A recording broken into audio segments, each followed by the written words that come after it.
Sometimes it feels like the weight of the world is made heavier by the stories that find the most attention.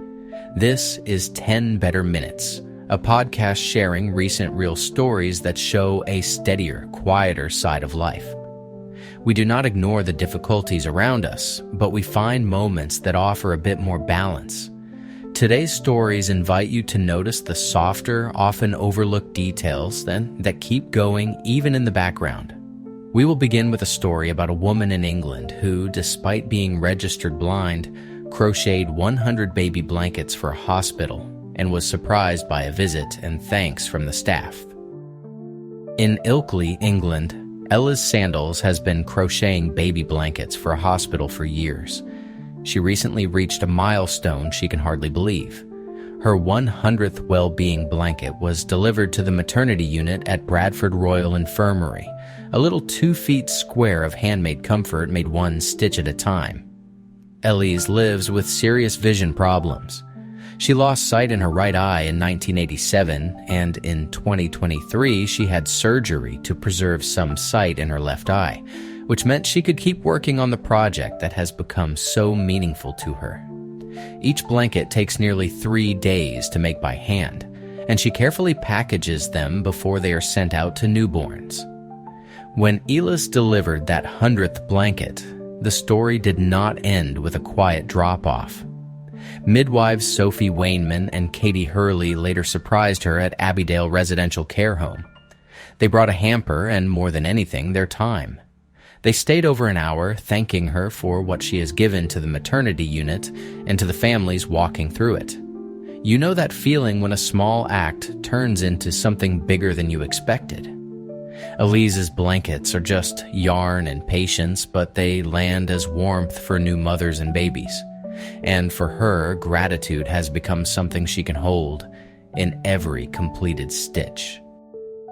Watching a 3-wheeled bike roll into a senior living lobby can feel like a small miracle, because it turns an ordinary day into something open and outdoorsy. At Table Rock's senior living near the Boise River Greenbelt, one community found a gentle way to make that happen.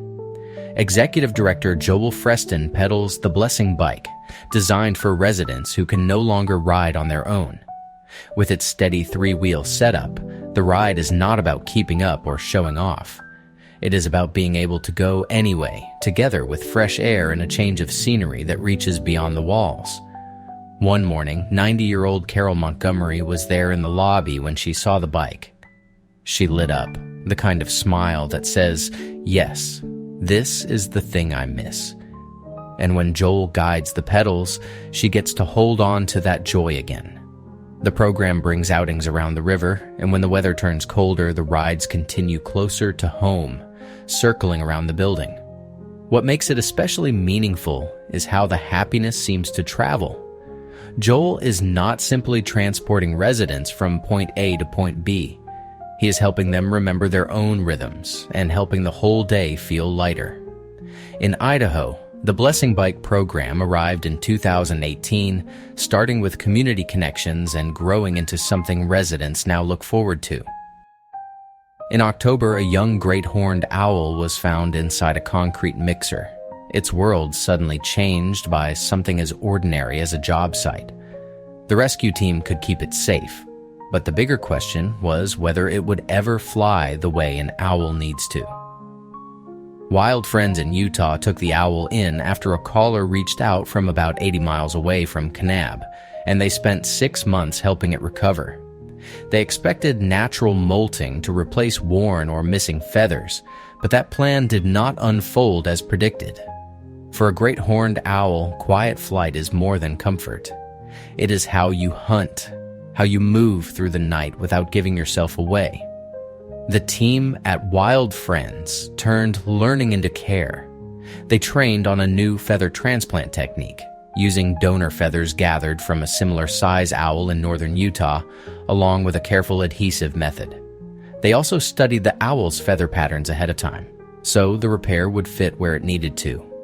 On May 1st, with veterinarian Kelsey Paris and 3 Wild Friends team members, they performed a 90-minute procedure, replacing 10 primary feathers and 1 second feather in the owl's right wing.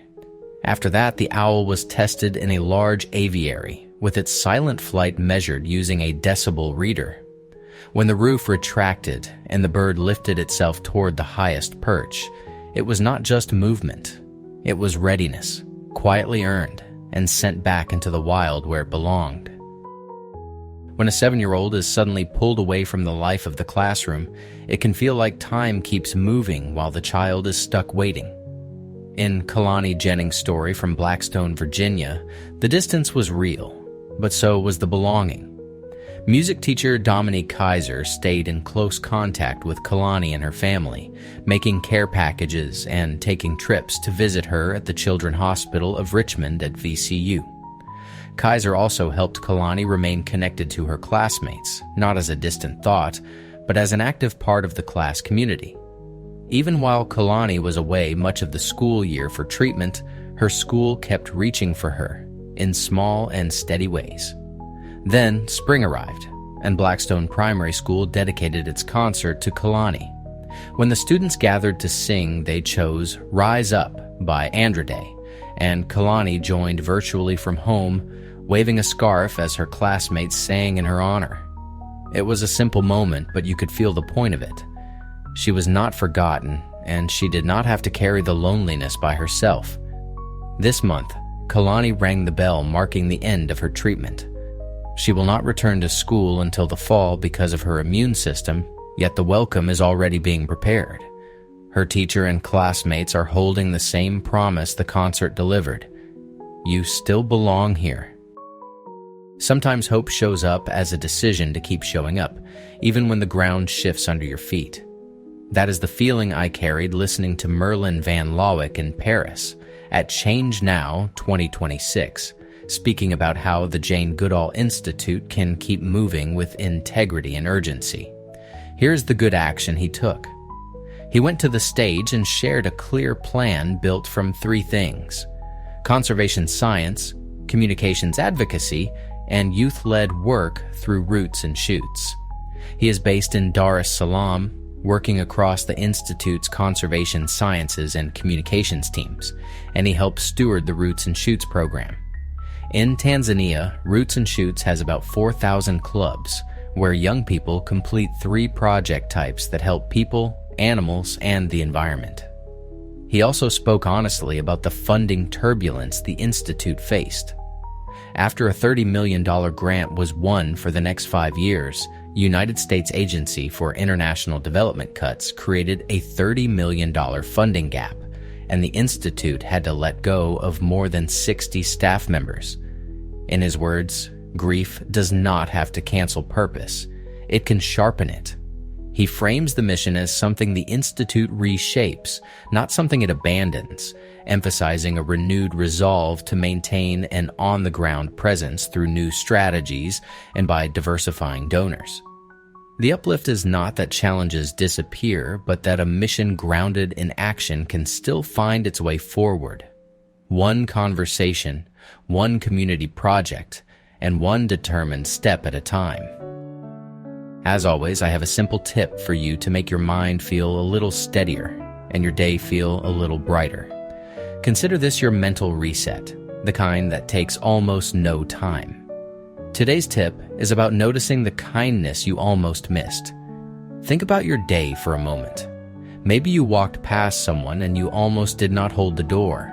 Maybe you got a text and you almost replied with a quick, cold answer instead of a warm one.